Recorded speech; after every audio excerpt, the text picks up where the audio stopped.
Hello, Florence. I'm going to go ahead and talk through the PowerPoint, but I've also sent you a copy of the PowerPoint. And then there are a couple of videos that I thought were pretty helpful, that were not done by me, obviously, that I think that you'll get some values from. So this week's lecture is about the physical growth of infants and toddlers. Okay, so the physical growth. First thing is that, we talked about a little bit, is that the head is still very big compared to the rest of the body.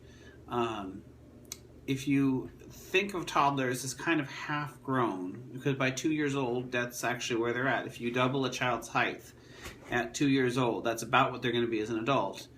And you figure their head is not half the size of your head.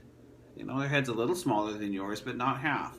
And so if you take the head and you double it, that's a big head. That's just because, the brain doesn't start out as half-sized, and, the child's mouth and nose aren't half-sized either. The heads just always are a little ahead of the rest of the body. Makes them kind of top-heavy. It's one of the reasons that toddlers tend to fall over. The babies also will have an extra layer of baby fat. It doesn't mean that they're fat, it's just that they have that to help them grow extra. It's perfectly normal, it's part of being a toddler. As toddlers, next slide rather. As they become toddlers, they can start to reach up and grab things, they can get into things, they can climb on things. One of my favorite stories from my own kids is that I came home and the cereal had been spilled off of the top of the refrigerator. That's where we kept it. And blamed the older kids. They're like, they didn't do it. No one could figure out how it had gotten spilled. Well, what had happened was, and my wife actually took a video of her trying to do it the next time, is our 2-year-old who was now 8, but 2-year-old at the time, had gotten up and she had pushed things over just so that she could climb right up and get to the top of that refrigerator, and in getting the cereal, she knocked it over. So, is that frightening that she got that high and she could have hurt herself? But she evidently didn't hurt herself. And anyway. Another time, still 2 years old, a few months later, came down and somebody had been cooking eggs. Now, the eggs did not appear to have been heated, but everything else was there. The eggshells were back in the carton, the eggs were in the pan was out, there was a spatula. And again, I got after the older kids, and all of them claimed they didn't do it. And my wife, again, watched a little later and took a video of her getting everything out. She knew exactly what needed to be, she just hadn't figured out the heat. So, toddlers, they start getting into things, they got mobile, they got attitude, they can get up there and start to do it. But unfortunately, some of these things can be a physical risk to themselves. So you kind of got to watch after them. You kind of have to child-proof your house.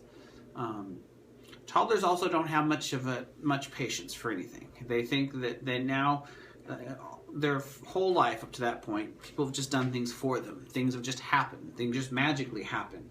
But all of a sudden, they figure out they can have an opinion, and boy, they just love having that opinion. And they think, well, I want it now. And they just can't for the world figure out why the world doesn't want it for them.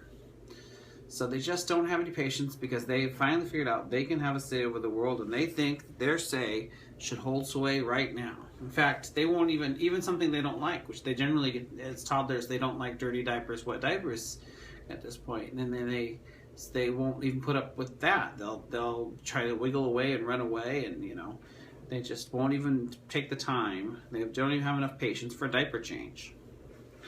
The other big change you'll see them is the number of teeth will also increase pretty significantly during this time. Next slide.